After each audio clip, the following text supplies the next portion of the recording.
What is going on YouTube? This is my early import Zastava M92PV. The PV denotion here, I think pistol version, I think is what they were going for, or something like that. But this is one of the imports from Century Arms. There could have been other people that had imported the M85 and M92, but this was one that I got from Century Arms at my local gun store way back in the day. I think I picked this up for 400 chicken nuggets. Yeah, had this for a long time. I don't have a shit ton of rounds through it. I'd say probably somewhere in the realm of maybe 600 to 800. I mean, AK pistols are cool, but I've kind of taken this out, played with it, put it back, you know, changed some stuff, took, you know, put it back, kind of that whole thing. So it's gone through a lot of different changes. We'll start at the rear here. Thortzen cheek device. This actually came off of another build that I had, and I tried selling it on a forum. Nobody really wants these things, which, by the way, these guys are going out of business. The Thortzen, I guess the owner or the engineer or whoever is... It looks like our boy Alan is retiring. And that's it. So I would go to their website and see, you know, if there's anything they still got left, because these guys, once they're gone, I think they're going to be gone. I don't know if anybody's going to pick up the mantle to these. But anyway, news to me. I found out about a month ago about that, but it's all over their website. This is plugged in to the SB Tactical AK, you know, adapter. We'll touch on the Thortzen really quick. So I originally got this for an AR build. Because of the length of pull, it was just a little too short. I emailed Thortzen about, like, hey, are you guys ever going to make like an extended buffer tube that has a square back so we can get a little bit of extra length here, you know? And he said, nah, instead what they suggest doing is buying like the Law Tactical folder or whatever. And that was way back in the day. This actually, for a brief moment, was on my M85 because I thought I could fold it over with the U.S. machine gun mount that I have. And these side saddles they stick out too much, so it wouldn't fully close. So I pulled it off of there. So AR, M85, pulled them off, and then I had it sit in the box. Like I say, I tried selling it. Nobody really wants it. So I was like, fuck it, I'll just make use. So I slapped it on to this quite some time ago. But rolling over to here, this is the old school, one of the first iterations of the SB Tactical brace. I'm going to say brace adapter. It could also be a stock adapter, I suppose, if you SBR'd it, but brace adapter. And this was before everything else came out. This was before the receivers on the newer Z92s had the little, well, sling stud hole, but also stock hole in the rear portion. This is just one flat receiver, or trunnion rather. And so this was designed to just kind of plug in, and then with the little tongue and groove metal plate here, it just locks in on the pistol grip nut, and then you use the tension from the grip to kind of lock it all in place.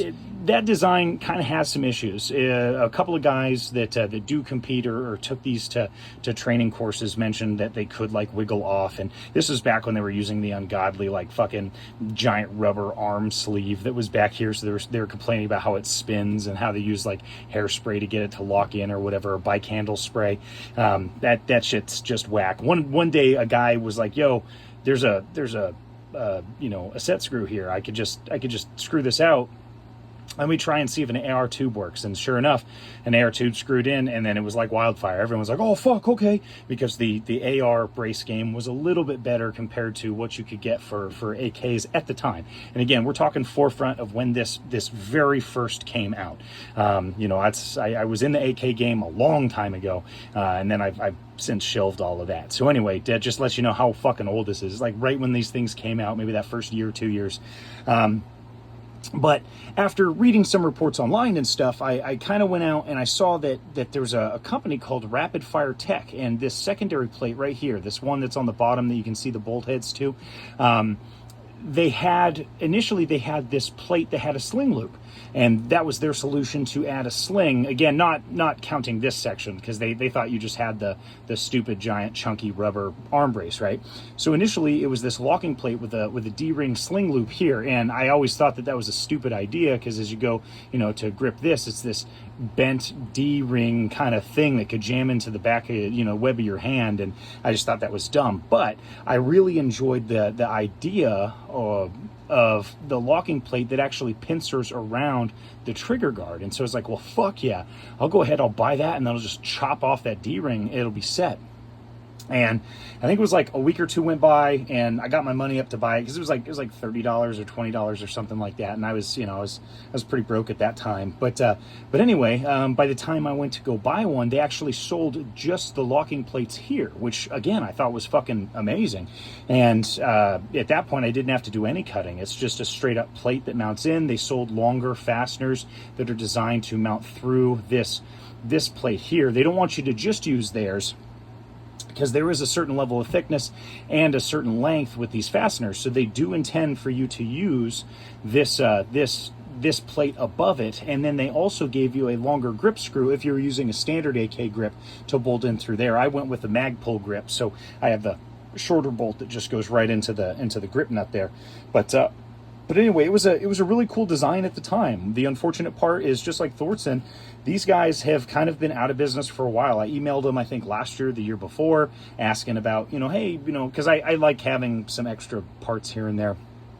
And I was going to maybe buy, because I saw a ton of these old school SB Tactical, mounts for sale on forums a while ago, because everybody shifted to the newer, fancier things. And I was like, well, I don't mind this setup. It's very, very secure. But anyway, I haven't heard back from them. I emailed them again about 2 weeks ago or a week ago, and nothing. All of their inventory looks like it's now out of stock, and 0 emails back. So I think they're done for. But this would be a brilliant solution. I mean, shit, you could even go with, if SB47 or SB Tactical went with their own, it wouldn't take much to cut a steel plate about that thickness and kind of pincer it in, and then you kind of bolt it to the top so it anchors and it's all nice and tight. I mean, it's a very simple solution. But whatever. I have an extended charging knob. I threw this on here. It fell off of my M85. I said, fuck it. But about maybe 3 or 4 years ago, I found it in my parts bin, and I was like, fuck it, I'll crank it on, I'll lock it in place with some Loctite, we'll see if that works, right? So if this flings off, then I'm done with it for good. But it does provide a larger surface area for charging, so not too bad. I actually prefer to use vacuum caps that I put on there that kind of replicate the shipping cover for the charging handle, so that it doesn't puncture through the box. I actually prefer that because it, kind of a little bit grippy. I don't like the ones that come in for shipping; those fly off. But the vacuum caps seem to fit on the charging handle really well. Kind of expands the overall charging surface, makes it a little bit grippier. It's I just like the look and feel of those. So I got a whole box of them. But anyway, extended charging handle, not too shabby. Forgive me. I don't have anything to drink, so I'm kind of getting cotton mouth here. Rolling forward to here, we have a TDI lower forearm, and these, when you get them new, not bad. A little overpriced for what they are. They're very lightweight. I bought mine on a forum, and the guy I bought it from took pictures of like the side, the bottom, the front. What he didn't tell me is that he mangled the fuck out of the rear portion, and you'll see there's this little kind of gap right here. What I ended up having to do was add a shim, and I actually took the Yugo furl, I think is how you pronounce it, on the back end here, and I initially wanted to kind of take it and cut the corners and flay it out and see if I could like hammer it so it kind of envelops the rear portion of this forearm, and there's not quite enough meat. The edges were just a little bit too sharp. So really, again, what I was after is just the metal tabs. And initially, some may say, well, why didn't you just add some kind of JB weld and then file that smooth? Why didn't you just add that like epoxy putty? And the reason is there's just enough room to where this is loose as fuck, but not enough room to where if I insert it, it didn't kind of like crumble over vibration. So as I mentioned, I got about 600 or 800 rounds on this guy. And again, I rotate a lot of my guns, so I don't have a fuck ton of rounds on this one. But there was just a lack of surface area inside of there, and it kind of like powdery. So it wasn't thick, so it's not like I'm taking a huge chunk, because otherwise that idea would work. So what I really needed was just 2 thin little metal shims, and I found that the $5 Yugo furl, for the lower handguard, seemed to fit the bill. So I had to shave the edges a little bit, and then cut off everything. You'll notice that there's a little bit of a gap, but I got it hammered in to where I was able to finally anchor it with the handguard retainer here.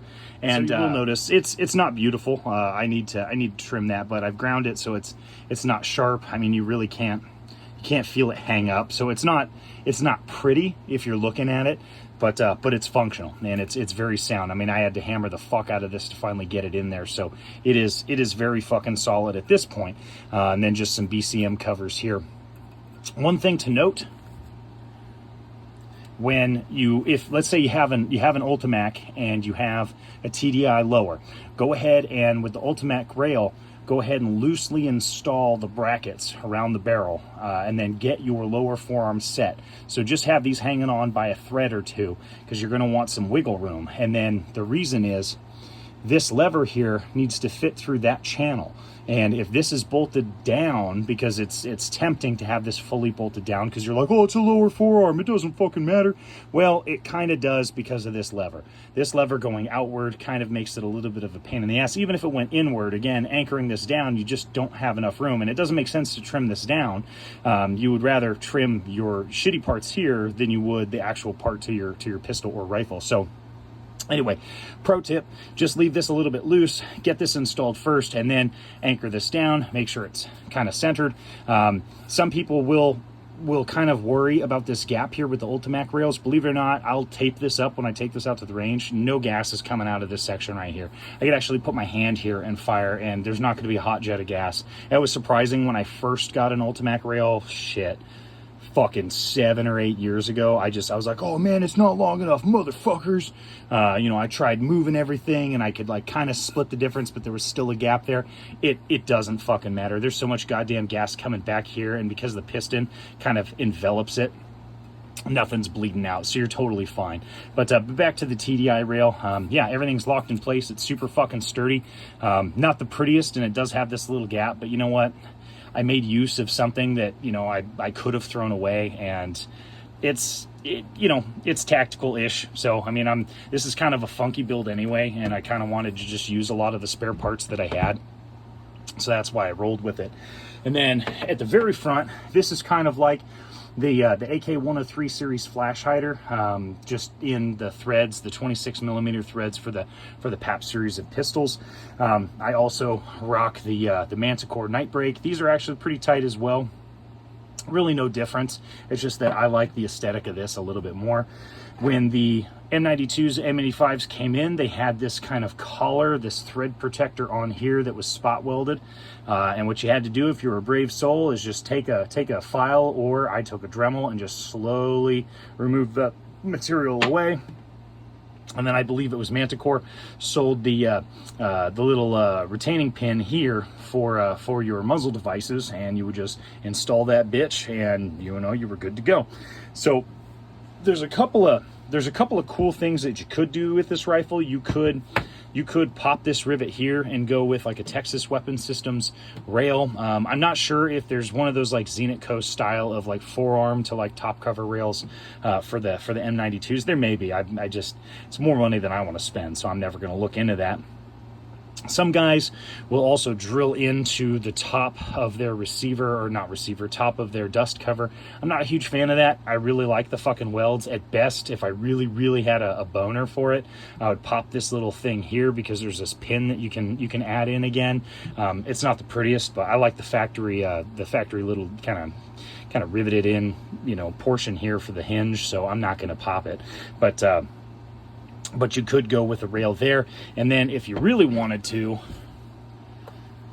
the AK Master Mount has their own little kind of like firing pin, bolt-on optics rail.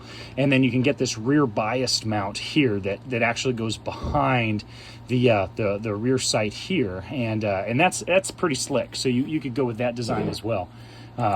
But overall, pretty fun little build. Making projects of all my trash. And as I mentioned before, I've had this set up for quite some time. This was on here years. It was just now where I dug into the parts bin and slapped on the Ultimak and slapped on the TDI rail. And again, it's because I bought this sight unseen. It wouldn't be my first choice, but you know what? Instead of it just sitting in my parts bin, I might as well make use of it. And it doesn't look, I mean, it looks shitty, but it doesn't look as shitty as I thought. I just want to mount it to see. I'll have to get a fucking pry bar to get that fucker off of there. But overall, pretty fun little pistols. And again, the new ones, I don't fucking think I would pay $1,000 or $900 or $800 for an AK pistol. There's no fucking way I would do that. So again, a lot of my AK collecting was when this shit was really affordable. $500, $600, you know, sometimes $700. You know, it's really all I was having to pay, and I could get a hold of, you know, whatever I wanted. You know, getting this for about, I think I got mine for about 400 chicken nuggets. I mean, fuck, dude. That's when the getting was good. And at $400, this is a fun project, you know. So. But yeah, that's about it for the M92. You know, compared to the Draco, shit, I'd probably take the Draco over the M92. The M92 is cool if you want to do like kind of a more of an aesthetic for like a crank build, but the Draco for an SBR or something like that has a lot more parts cross compatibility with standard AKM style of furniture, both with forearms, top covers, things like that. You know, while this hinge top cover is really cool, you know, it's just I can't bring myself to pop the hinge rivet there. I don't want to do that, and so you're really kind of stuck with this. Whereas the Draco, you could add that master mount on the far side and have kind of a standard optic setup if you wanted to, or you could go with a really easy install of a top cover rail. But overall, yeah, it's still a really good pistol. I mean, Zastava makes really good shit, and even though this was an early import, this shit works really fucking well. So, you know, I got no complaints. It's a fun pistol. But other than that, that's all she wrote. Thank you guys for watching.